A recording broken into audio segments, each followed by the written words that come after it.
All right, move Derek around. We had to skid this thing out of here. 7-second alert.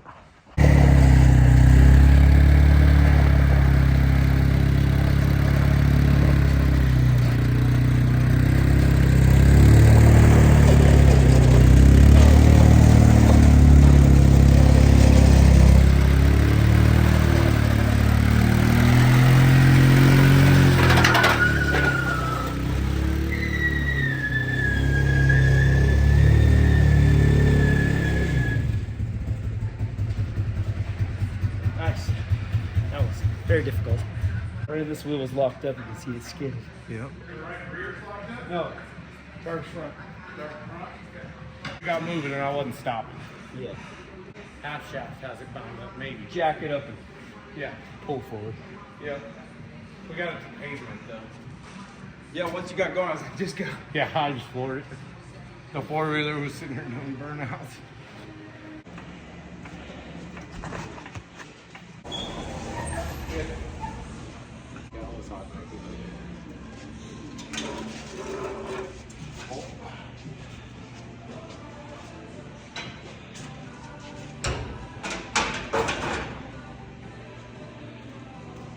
Stuff all the other guys. This is stuff so many people just hide.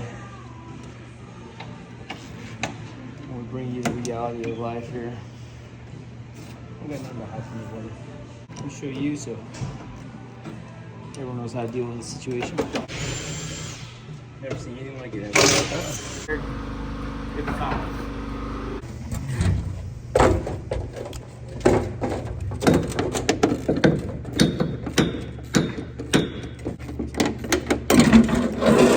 Oh my gosh.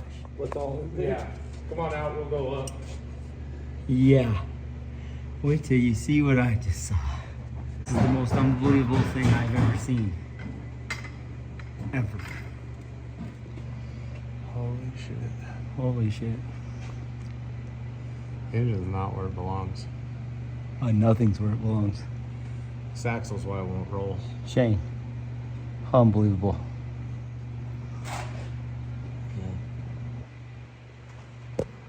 See, this Yeah. is bent, but hopefully this can get pulled. Yep. These we bent, you know what I mean? We bent the floor. It doesn't look like it's that deep. It does look like everything's pushed. Like everything went This like is this. pushed like this. Everything went so like this. this. Probably has a kilter right here. Yeah. Yeah, this one has a Yeah, kilter to it's it. got a So, unbelievable.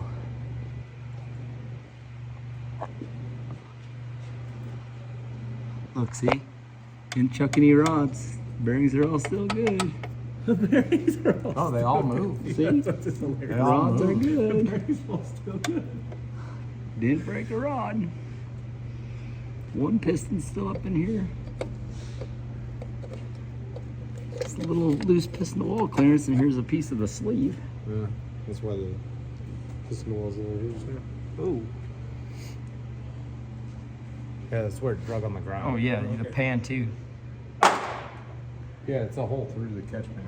I see the valves. I don't know if you're supposed to see the valves too. Are they still there? Yes. Valves are still there. I see them perfectly.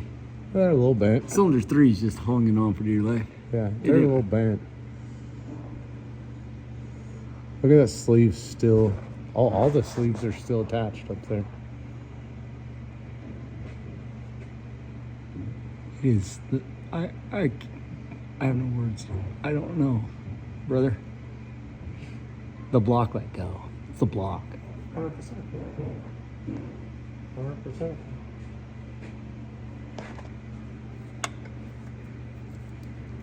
Look at that. Moves freely.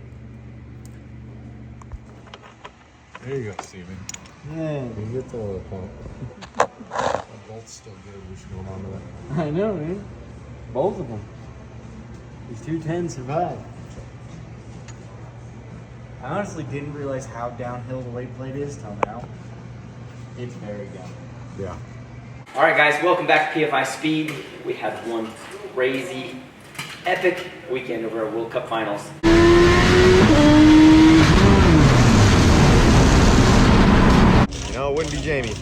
break something in a cool way. Seeing stuff you don't see very often. Hey man, I've never seen fire that today.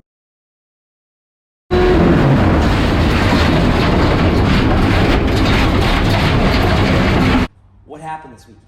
There's a lot with this sport and this class that I want to address, because there's a lot of stuff everybody sees on the internet and that's kind of all they see and that's what they think. This weekend, let's just start there and then we'll go backwards.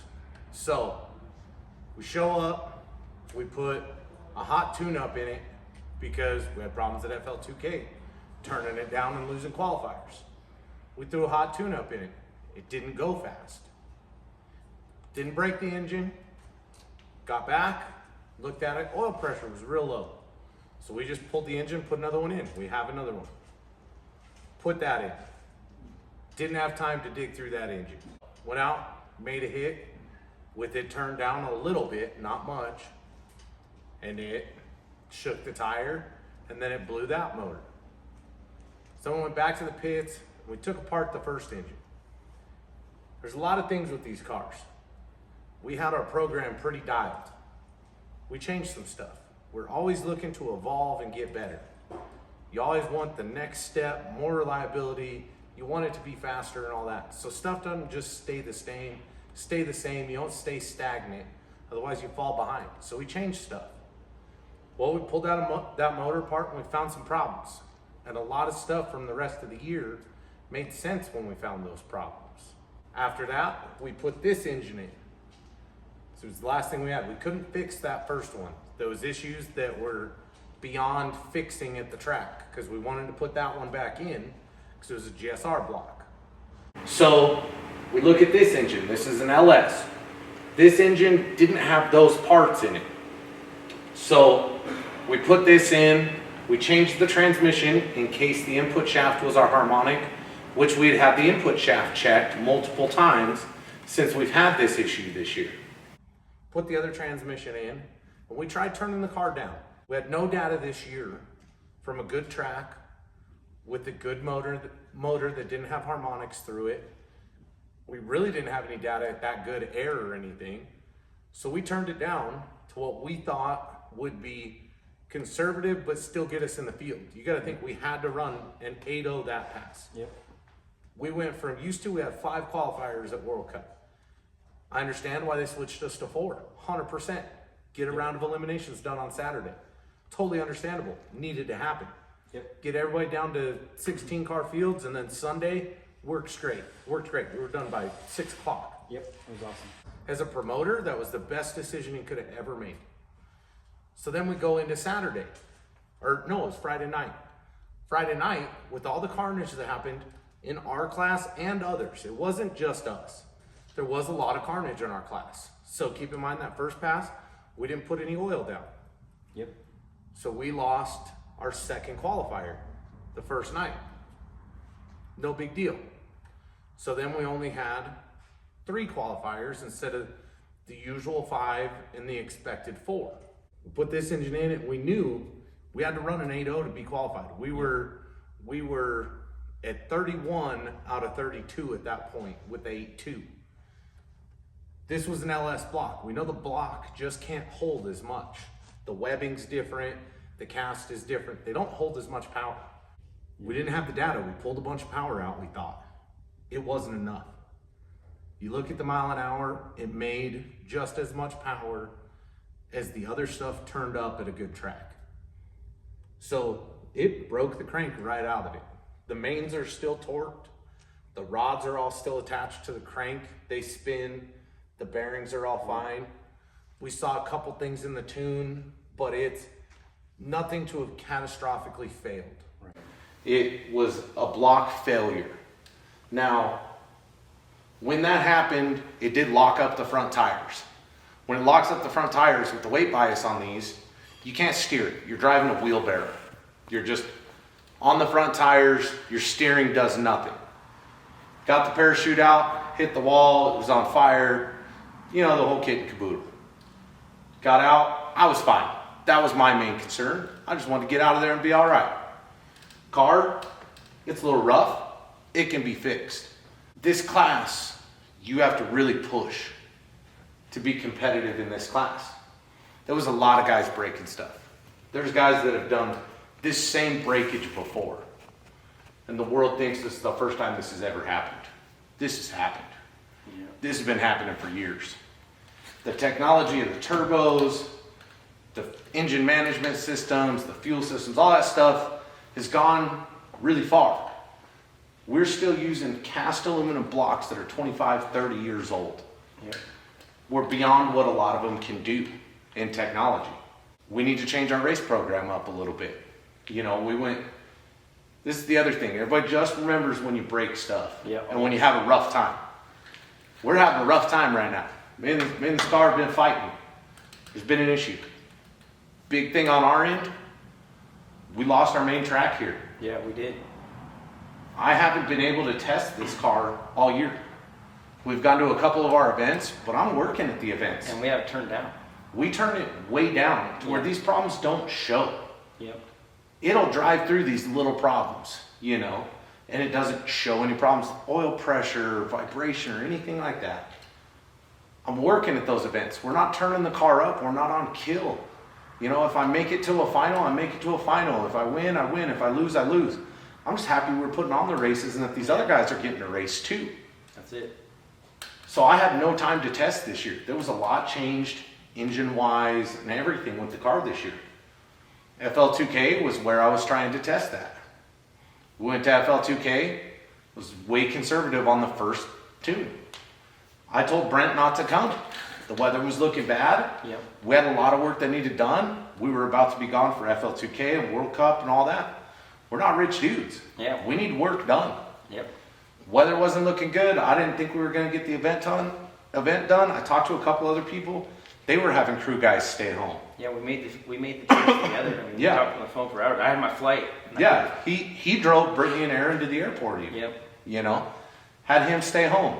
Made a call, turned it down the first one. Then we turned it up and we broke a shift fork. The shift fork's been in the transmission for 4 years. It's a wild problem. Gonna happen. Everybody else says don't make more than 30 passes on it. We made way more than that. Yep. You know, so then that was our only qualifiers because of the weather. So we went from 5 qualifiers to 2, and that was my testing for a good track at good air for the whole year. So I got nothing. Yep. We went into World Cup blind. Yep. Just the data we had from running the 7th. Yep. We had. Yep. The motor was put together similar. But it was different parts, Yep. different machining. It's hard to duplicate something that worked so good when the same parts aren't available. Yep, exactly. You know, so you try something that's supposed to be an equal part or the same thing. Yep. It doesn't always work. And sometimes the 30-year-old block just Yeah. doesn't hang in. Now, this isn't something anybody's proud of doing. This isn't something that anybody's happy doing. No. You know, the first engine didn't blow up. We took it out because of an oil pressure issue. The second engine that blew up, I talked to them at Tech. They ran the tractor and they didn't need to, they said. They said the oil containment held everything like it was supposed to. They just ran the tractors to double check once and the track was good. So they said they didn't count it on my slip as an oil down or anything. So this one was a major oil down. And with this breakage, I don't think we could have stopped that. Yeah. And I'm sorry, as a racer, that's embarrassing. You know, we don't want that to happen. We're not going out there trying to oil the track down or trying to ruin anybody's time. Yeah. That's not what we want to do. We're there to race and be competitive, and we want the same thing. And granted, we were, 200-300 feet from the finish line when this all let go. Yeah, it was at You were 7.987 into the run. So you were ready to shut down. Yeah. My other big thing I want to point out for the guys in our class, the fire suppression. This isn't the first fire in this class that there's been in the last couple years. The fire suppression is something that we all need to have in these cars. Yeah, 100%. This would have been really bad without the fire suppression.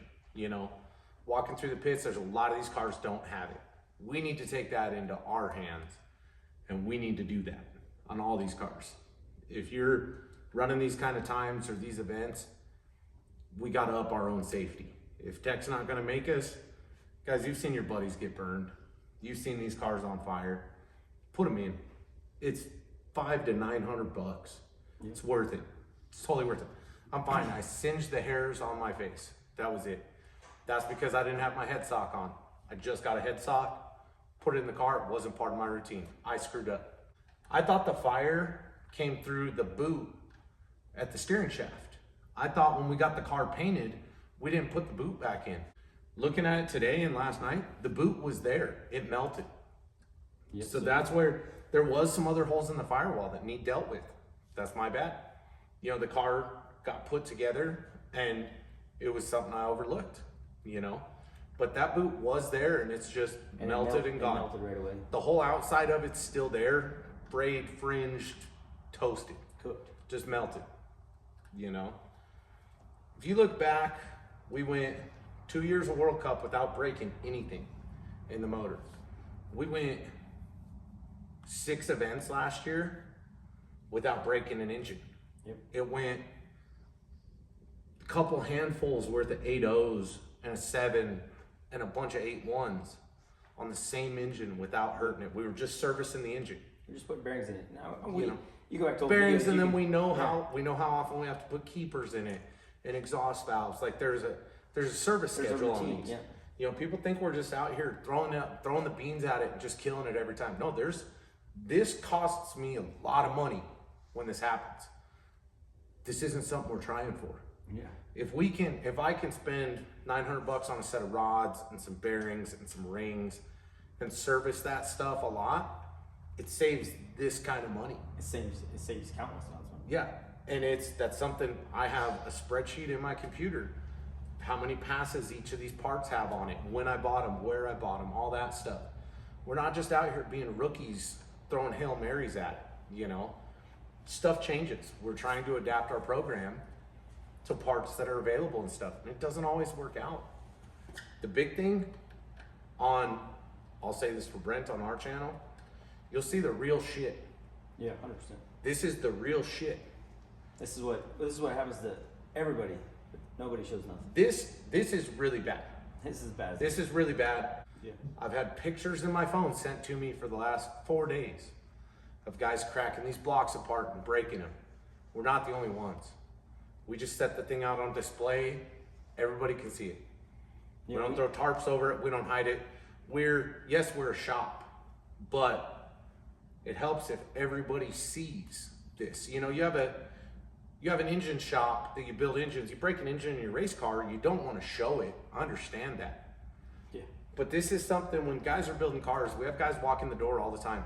Yeah. I want a 7-second car like yours. Hold on. You got to look at the whole picture. You want a 7-second car, you need a couple motors. You need the space, the time, and the money to service this all the time. Put rods in it, put pistons in it, put bearings in it, get the crank check, get the head check, do all that stuff. You know, it's a good piece to show what it actually takes. You know, everybody out racing this, yes, there's guys have it figured out, but they didn't 6 months ago, or they didn't a year ago, and they're gonna run into problems. We all do. Yeah. You know, and we all have to adapt and overcome. I feel as a class, we do need to all step up and maybe share a little more information amongst ourselves. Not on tunes, not on all that stuff, on parts, on safety stuff, all that stuff, you know. The fire suppression, that's something they all need. B-series blocks, LS's, we can't do this. Yeah, we can't.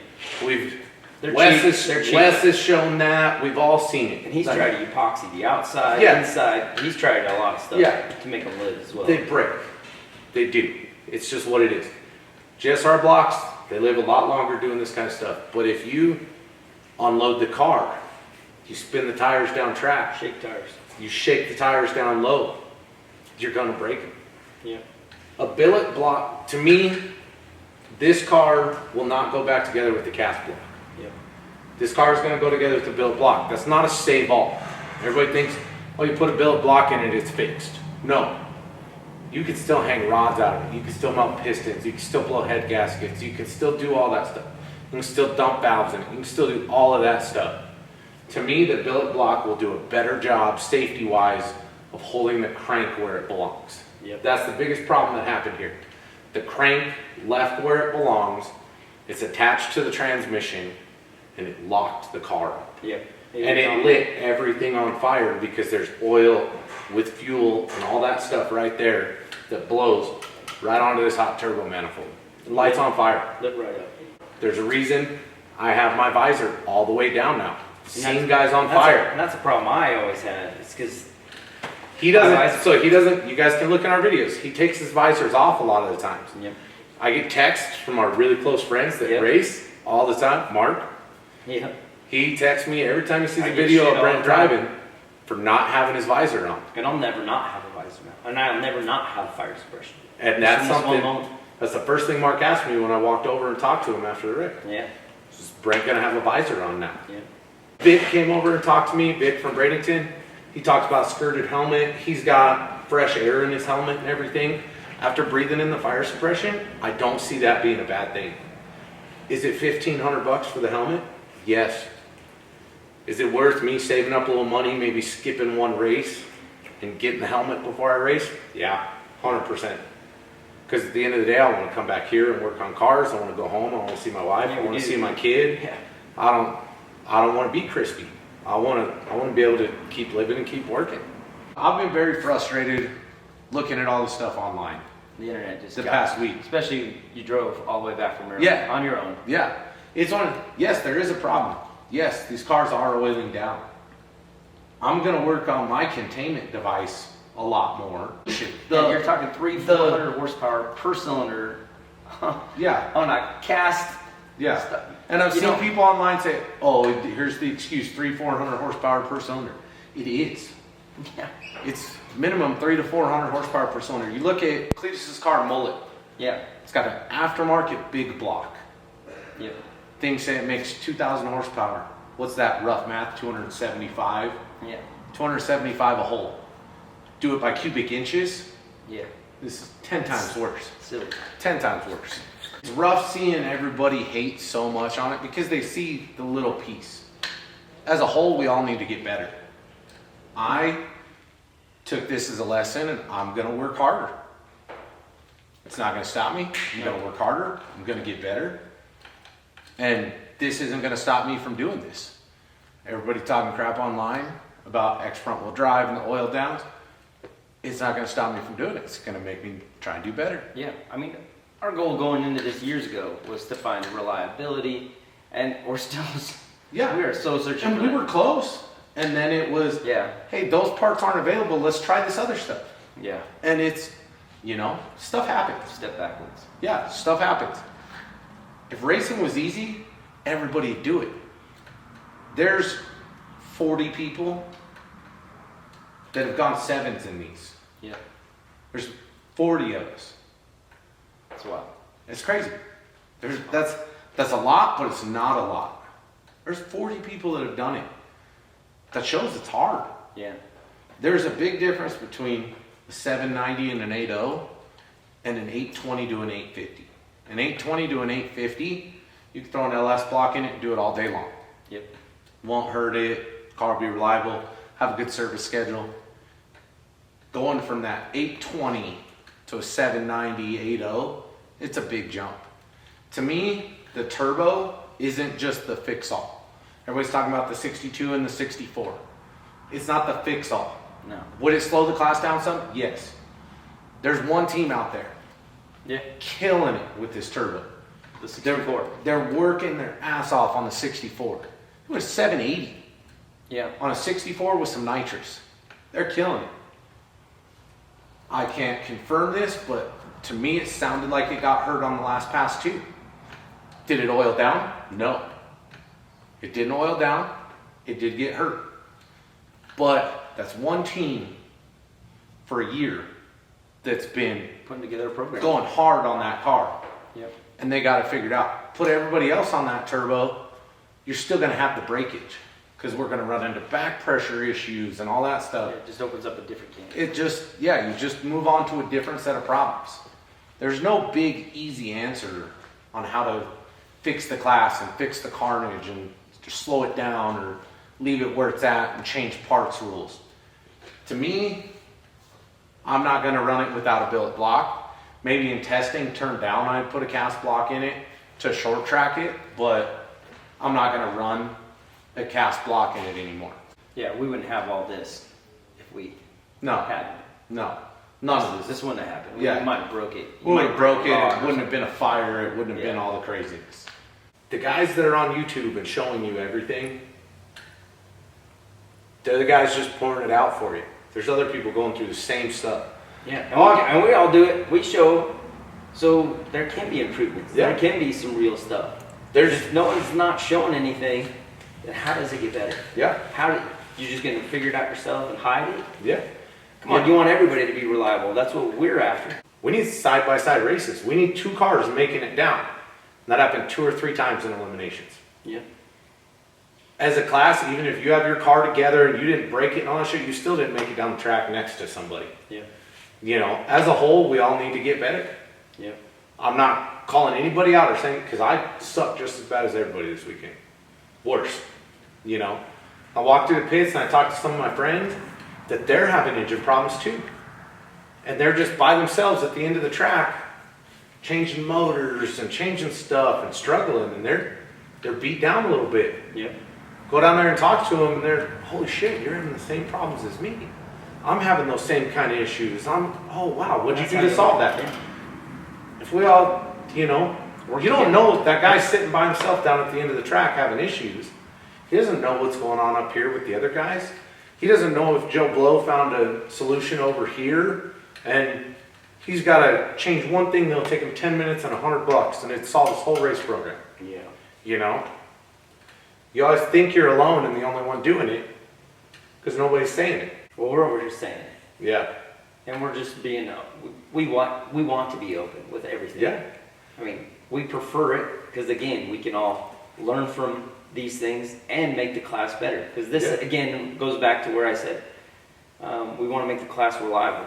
Well, you learn some of these reliability lessons right here. Yeah. And we'll fix it. We'll come back stronger.